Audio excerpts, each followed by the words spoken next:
everybody. For today's art project, we are going to be working on a landscape. The materials we will need a pencil to sketch out our scene, an eraser for any mistakes we think we may have made, a ruler, and oil pastels. You may use watercolor pencils, regular colored pencils, markers, or regular paint, anything that you're comfortable with. I'm going to use oil pastels because they are nice and smooth and they are easy to blend. My blending materials will be Q-tips, cotton swab, tissue paper, and a firm paintbrush. You can use all of these things. You can also use your finger if you don't mind your finger getting messy. Just know that you might muddy up your image if you accidentally touch it with your finger. So even if you use your finger, have a tissue paper on hand so you can wipe it off. Okay, let's get started. I'm going to draw a simple landscape. First, I'm going to draw my horizon line. Usually when you look out into nature, you see a horizon line. Naturally, a horizon line is slightly curved, but to our human eye, we can't really see that. So we are going to draw a straight line very lightly.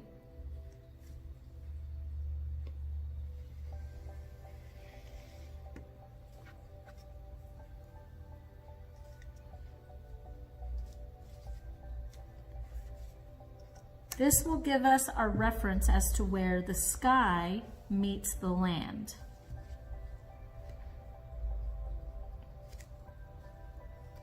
Now you want a perspective point.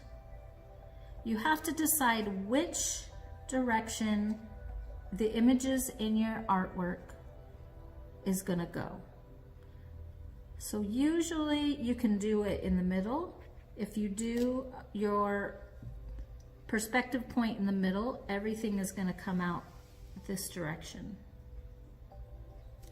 If you make your point of perspective to the side, everything is going to move in this direction, and so on for this area. If you do it here, everything is going to move in this direction. I am going to put my perspective point over here. So I'm just going to draw a little dot. That will be my perspective point. See?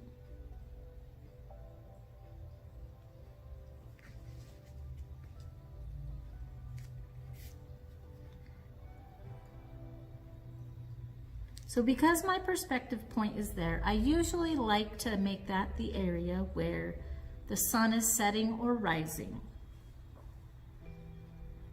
But I don't have to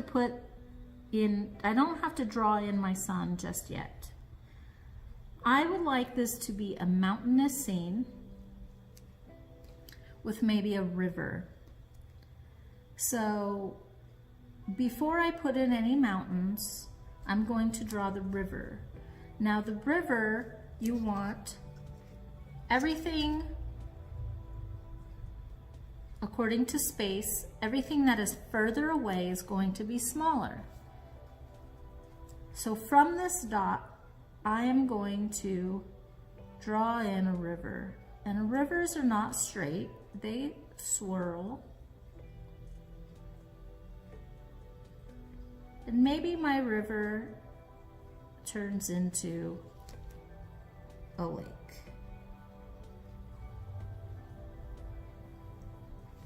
It's going to go all the way over to the other side of the page. Now I am going to start here again and draw the river, but as I draw out, the river is going to get wider and wider.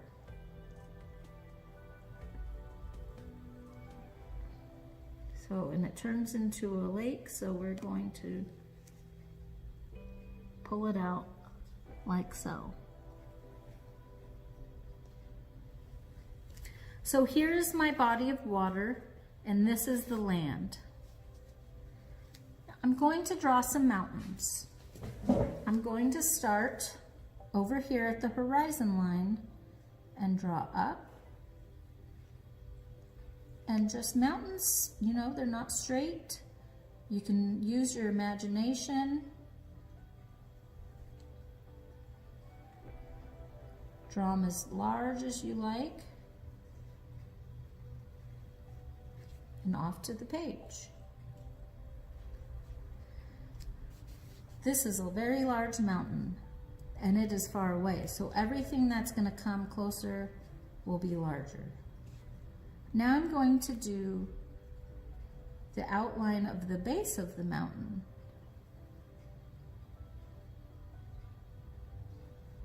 Now mountains come out, so if you pull it out like this, make sure you draw another mountain range coming out.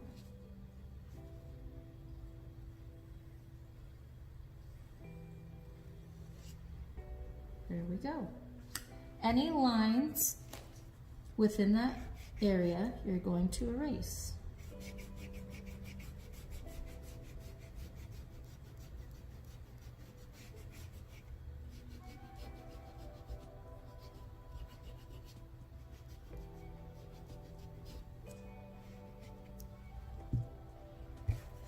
I don't want to use my hand when wiping away the eraser because the pencil will smudge, and we don't want that. So there is my first mountain range. Now off to the distance, pull this out beyond that horizon line.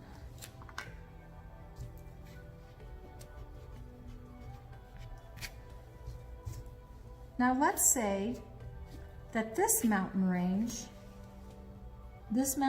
is closer than the one I'm going to make. So that horizon line goes behind the mountain. See right here, this horizon line goes behind the mountain. Now if I'm going to make a smaller mountain range back there, it's going to look smaller, and when we add color, it will look darker. So I'm going to do it just on the horizon line. The same technique as before. Just make it really small. Pull it out just a little bit, not too much. And then it goes off the page. So that mountain range is smaller. It will be further back from the front mountain and smaller. Now we have the illusion of depth. If you look in your packet, the ABCs of the 7 elements of art, they talk about space. And this is what space refers to. Whatever is closer to you, the viewer, you have to imagine this is a window. Let's pretend we're on a car ride and you're looking out the window. Everything that is closer to you is going to be larger. Everything that is further away from you is going to look smaller.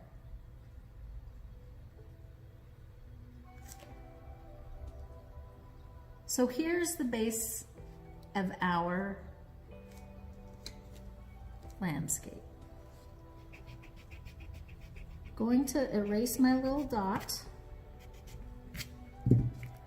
and I am going to, let's say we are looking out to the east in the morning. This will be my sun rising.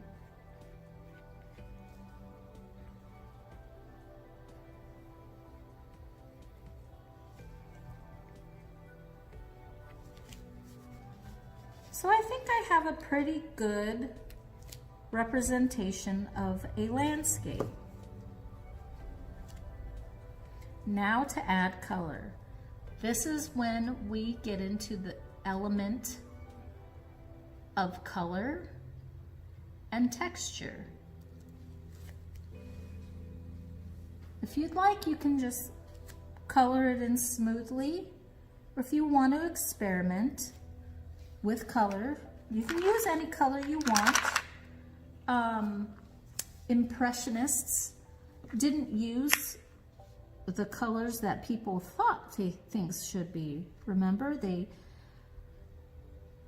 emulated an impression of what they saw to their mind's eye. So, oftentimes, if you look at a mountain, you think of it that a mountain might be brown or green with foliage, but oftentimes when you look to a mountain range from a distance, to your eye, it looks a little purple. I call them purple mountain majesties. Because the sun is behind the mountain, over here it's going to get a little darker. So I'm just going to do a variation of different shades of purple or lavender. It's my furthest away, it's going to be darker. Now I am going to use an etching technique to start.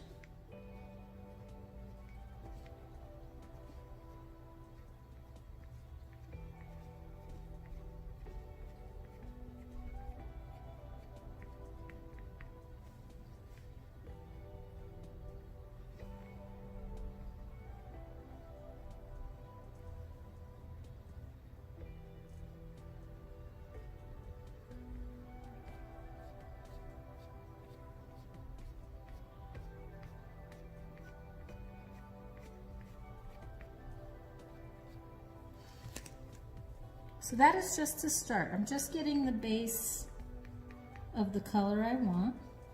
Over here, this mountain range is a lot smaller and further away, so it's going to be darker.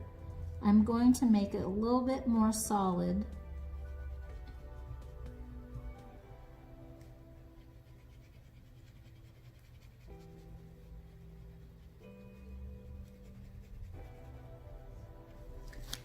Now where the sun is at, you don't want it to be too dark because the sun is going to light that area up. So you'll be able to see it a little bit better.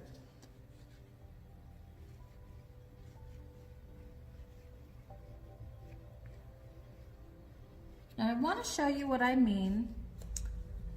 These blend very well. So you can use a Q-tip and you can spread the color like a shading technique. This adds value of the color. Remember what value is? Value is when a color goes from dark to light.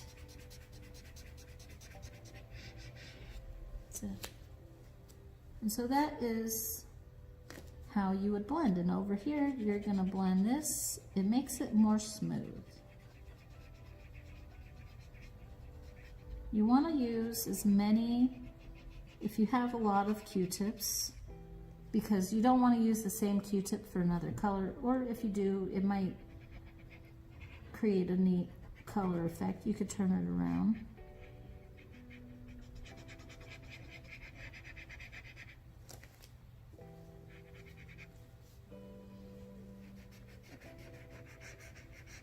Another technique when drawing with messy colors is to place the Kleenex down and use that for your hand if you can't keep your hand up. Because what's going to happen is if you're drawing and you're using your hand on your paper, the materials are going to spread and smudge around your artwork.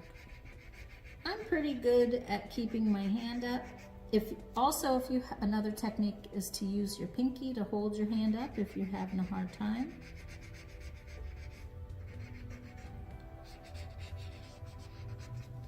Now for these purple mountain majesties, I am not only going to use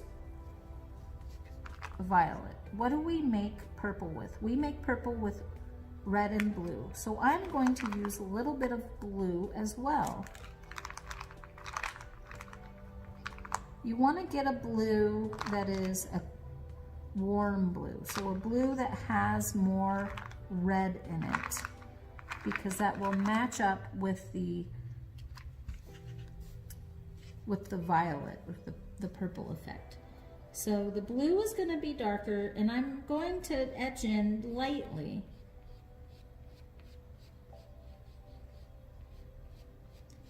Going to use a different technique with the blue, and I'm going to add the blue where it needs to be a little bit darker. Now you can add texture.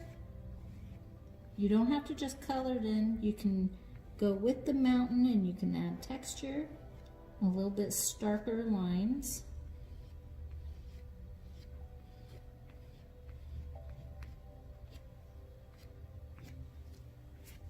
And then come in with the purple again, maybe do the same thing.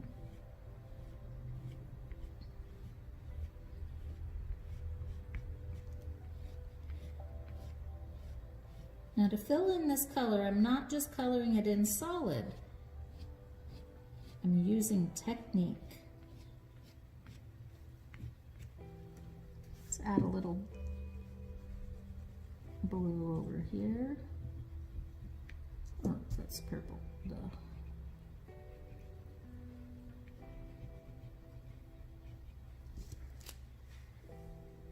And now I'm going to try this paintbrush. Let's see if this works. It's not a flimsy paintbrush, so you don't want to use a paintbrush that moves easily. You want to use a paintbrush that is sturdy, and you can use it as a blending tool.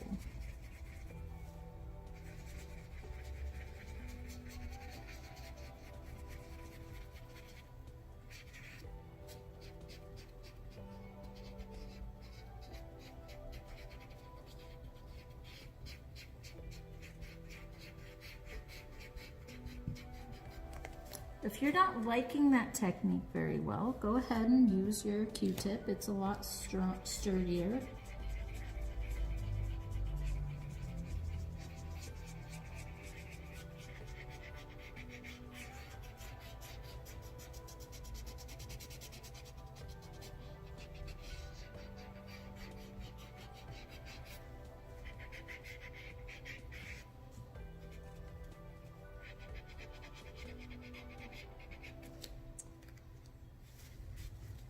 So there I have the beginning of my Purple Mountain Majesties. Now because this mountain is a little bit closer, I'm going to add in some colors that our eyes will be able to see as things get closer. So I will put in the lavender. Now this, I'm going to make it a little bit darker so you can see the difference. Now with this lavender, I'm just going to shade it a little bit. I'm not going to fill it in completely.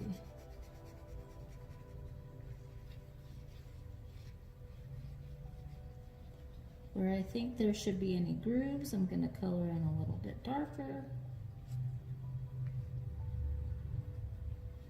If you think another mountain's coming out, go ahead and improvise. Now here's where the mountain meets the range. Let's see what colors I have. Now I don't have every color. I have this little teeny tiny green in here. We'll see what we can do with that. I have a little golden color. I'm gonna see what this does. I'm going to use the side of this color to fill in the base of the mountain that goes into the plane.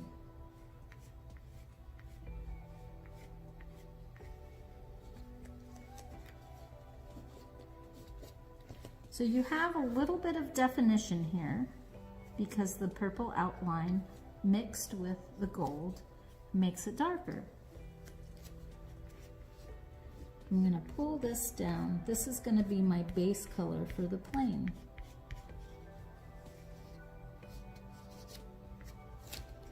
Same thing with over here. Fill in this area using the side.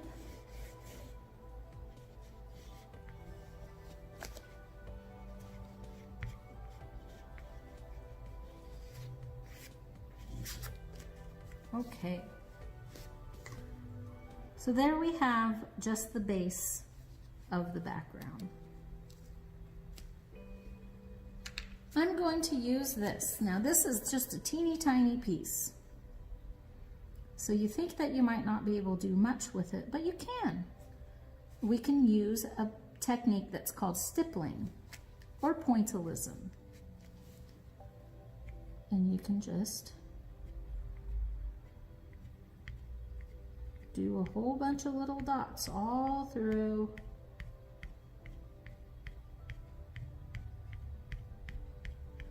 Now I'm going to be working fast because I don't want this video to be too long.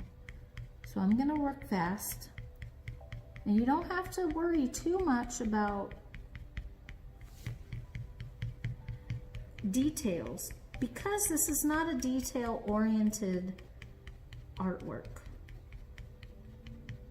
Work of art, I should say. Now, you can see that I'm holding my paper down.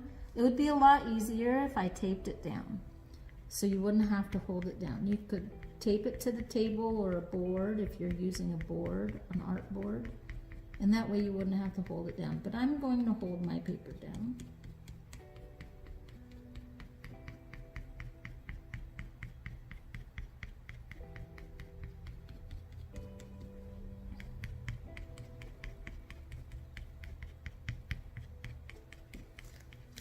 So there's the second layer of my landscape, the base of my landscape. Let's see, I'll shade a little bit. Everything gets brighter as it gets closer.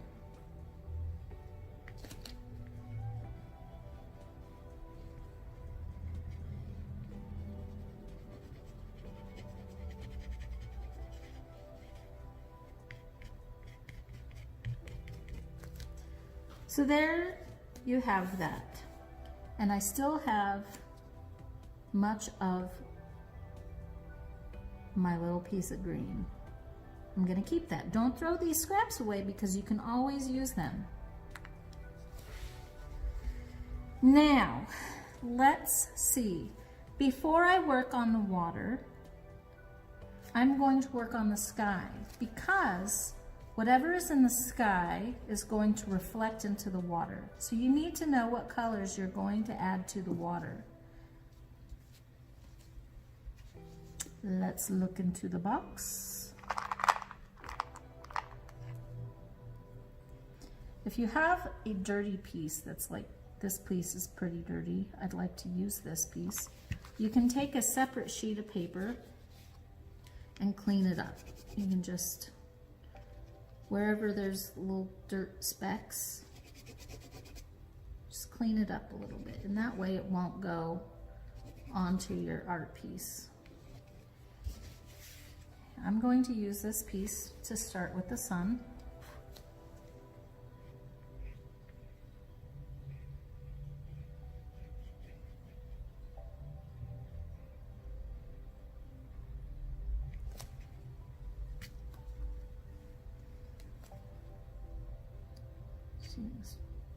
I'm going to draw some rays.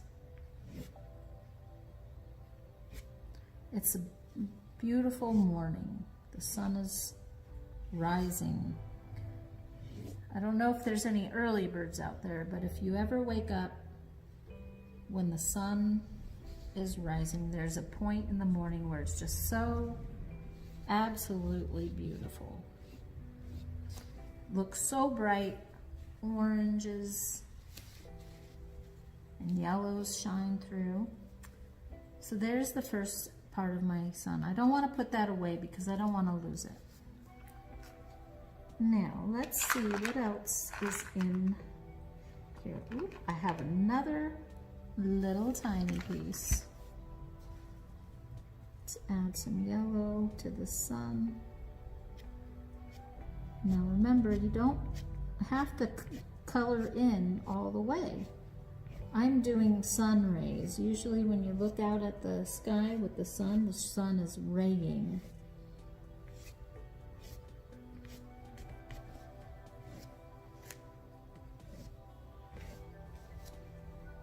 There are the sun rays.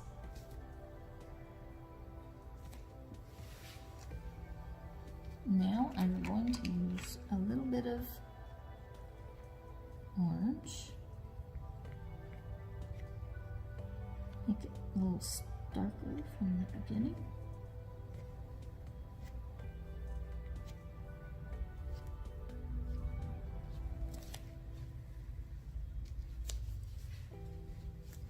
There you have the sun.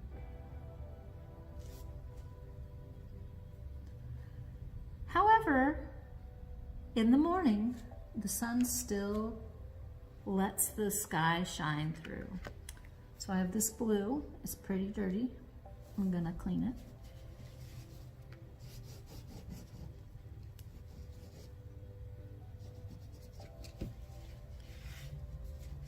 However, I'm going to take it from the top and I'm going to pull in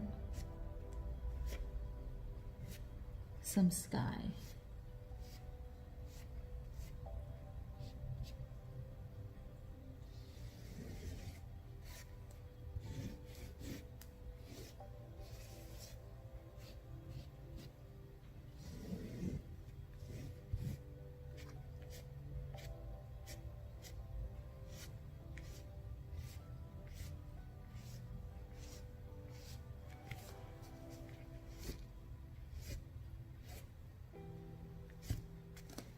All right.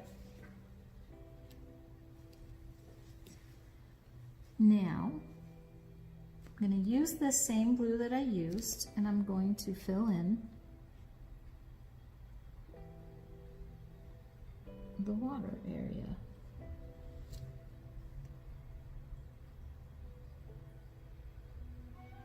This is the lake, the river that flows into the lake from the sunshine.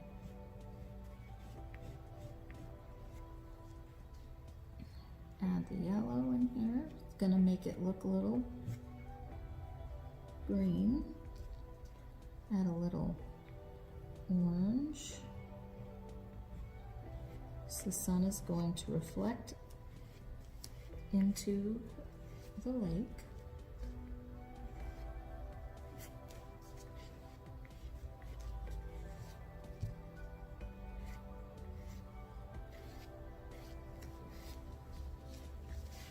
Okay, so there's part of the river into the lake.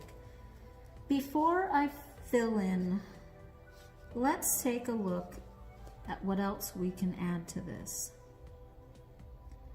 Now the sun is shining, so let's add a little bit of gold or yellow highlights to our mountains, to wherever it would land on.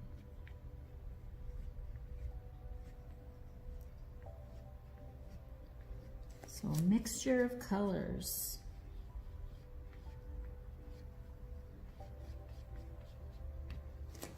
Whatever you think the sun is kissing, that's what they mean by sun-kissed. It's whatever you look at that the sun is reflected on.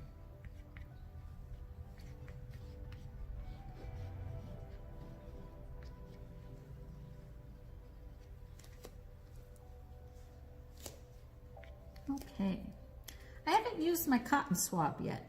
I haven't ever really used a cotton swab with oil pastels, So I'm going to give it a try. I'm wondering what it would do if I used it on the sky.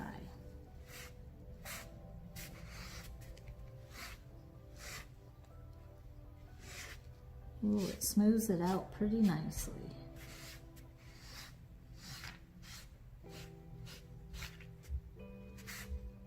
You want to turn it around or else you're going to get the cookie stuff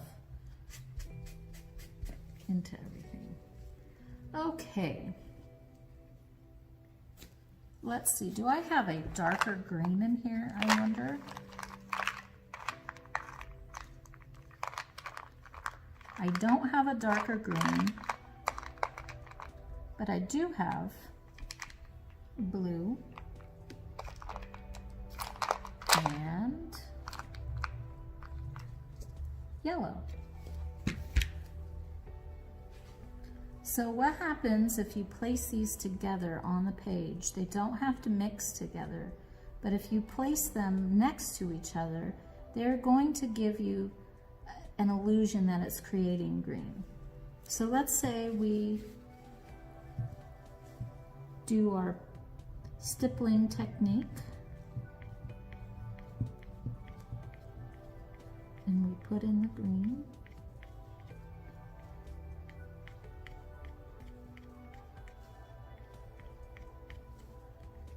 The blue, I mean.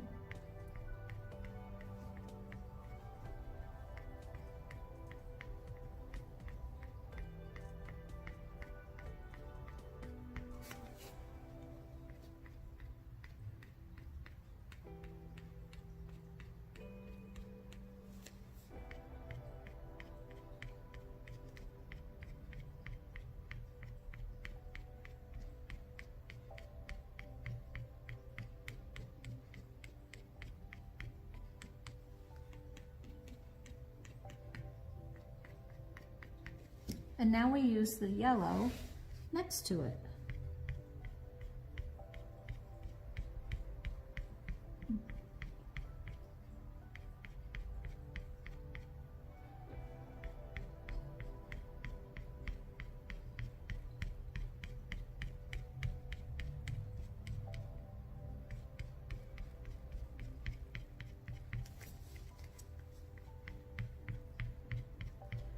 Don't be afraid to go over it because you're trying to get that dark green color.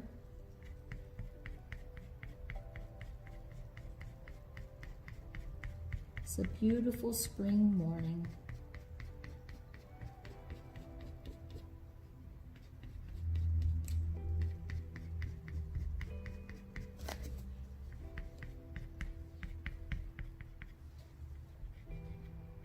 I'm gonna fill in some yellow back here to show that the sun is shining bright over there.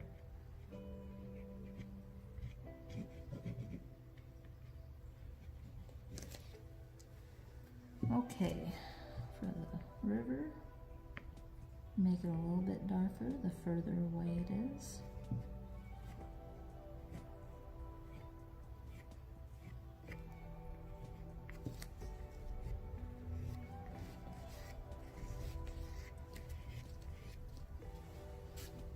Now water flows, so if you're doing an impression of what water is, you can do swirls.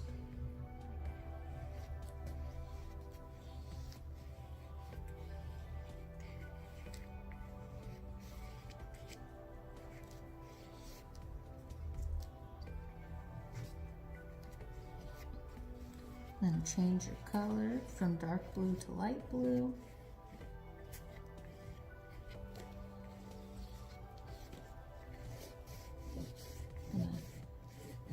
Use the side to fill in.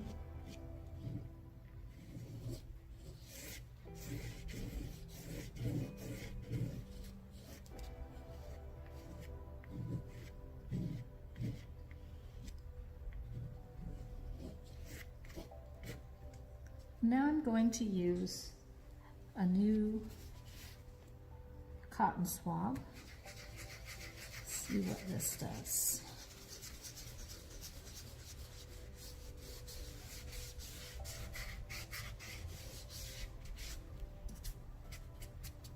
All right.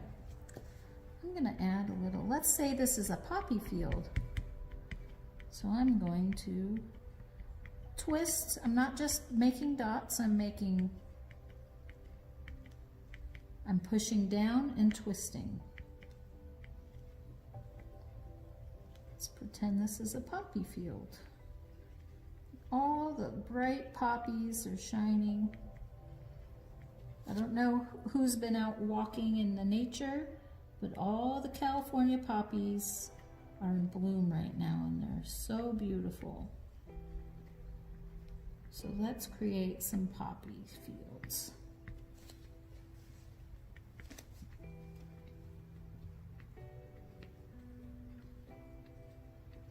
Now they're gonna get bigger the closer you get over here. So you might wanna change it to the fatter side.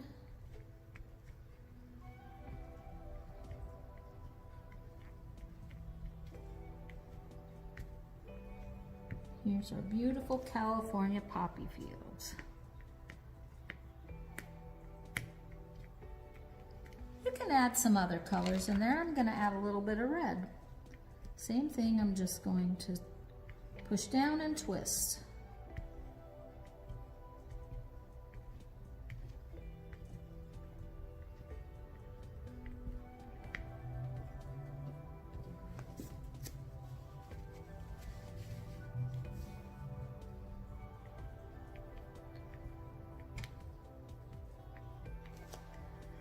Okay, there is my little poppy field. Now you can add any color flower you want. It's up to you. Let's add a little bit of some wildflowers. We'll use this nice little pinky purple color.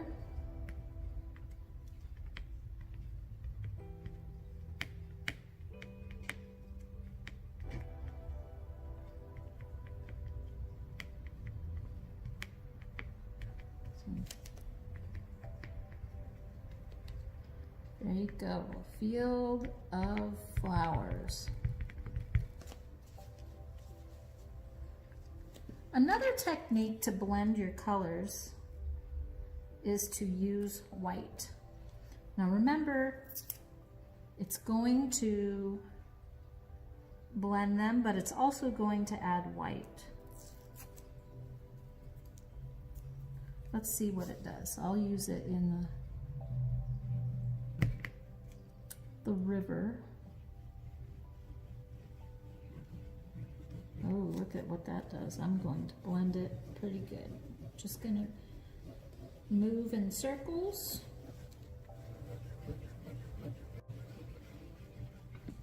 Makes it look more like water, I think. More flowy.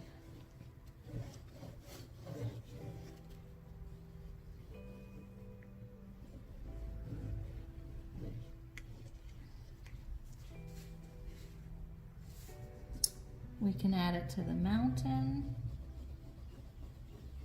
That will blend everything together. Make it look more painterly, I think.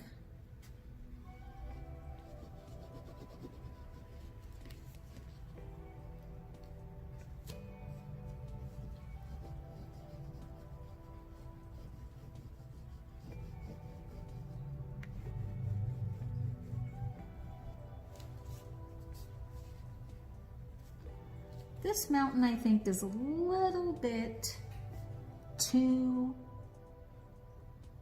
what's the word? Pale. So I'm going to add a little bit of green to it.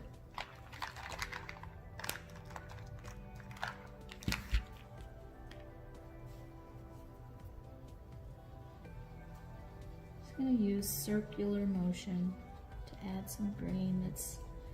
It's closer, so we'll be able to see a little bit more of the details of the mountain.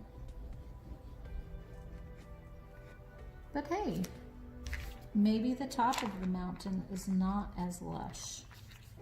So you can go in there.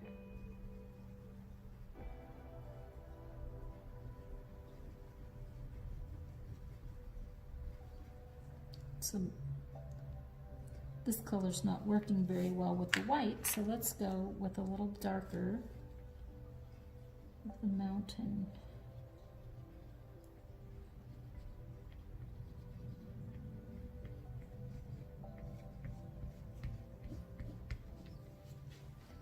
Same thing with the top of this mountain. Maybe it's not as lush. We could add a little green, or not green, brown. Just in places. Smooth.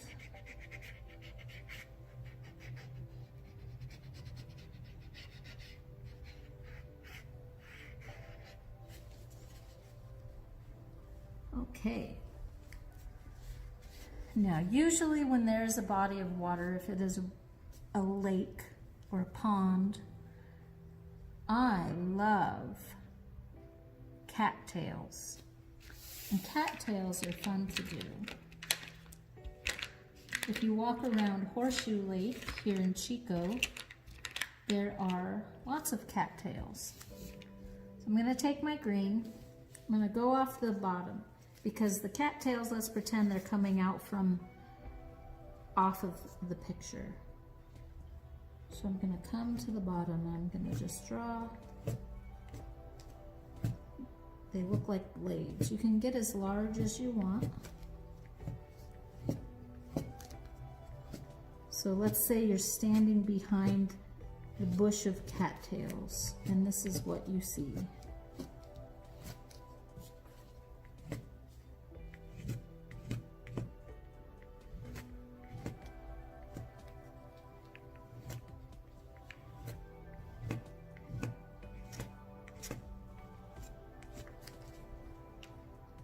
I'm going to come in here with some, not purple, with some blue, just to add some definition to the cattails.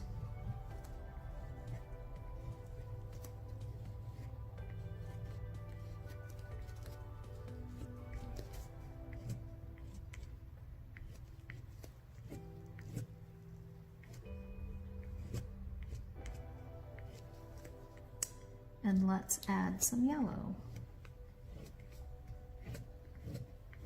You can do as many colors as you want, as long as it is an impression of what you are trying to display.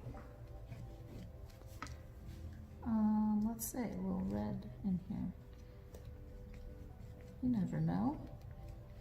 It's how the light reflects off of things is what you see. So maybe some of the flowers from the light shining are reflecting onto the blades.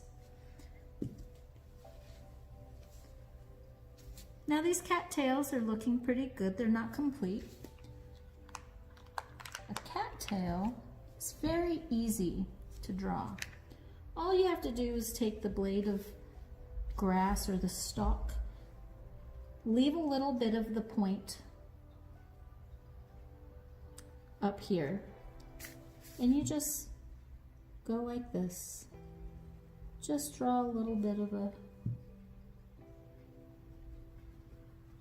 smudge, and there you have a cattail.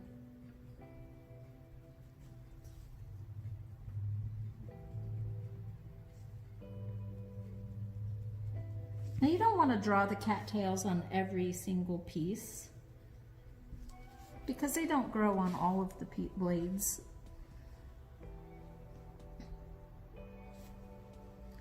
Let's add a little one down here.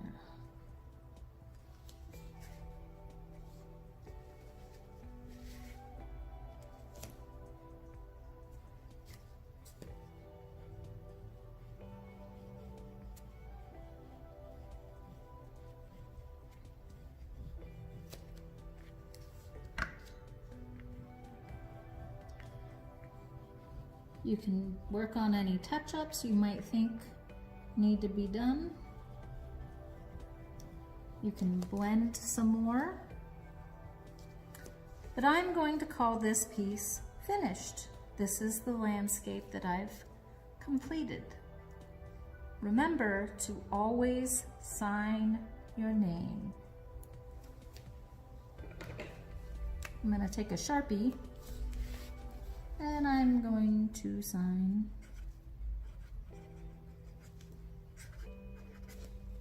and put the year. Voila!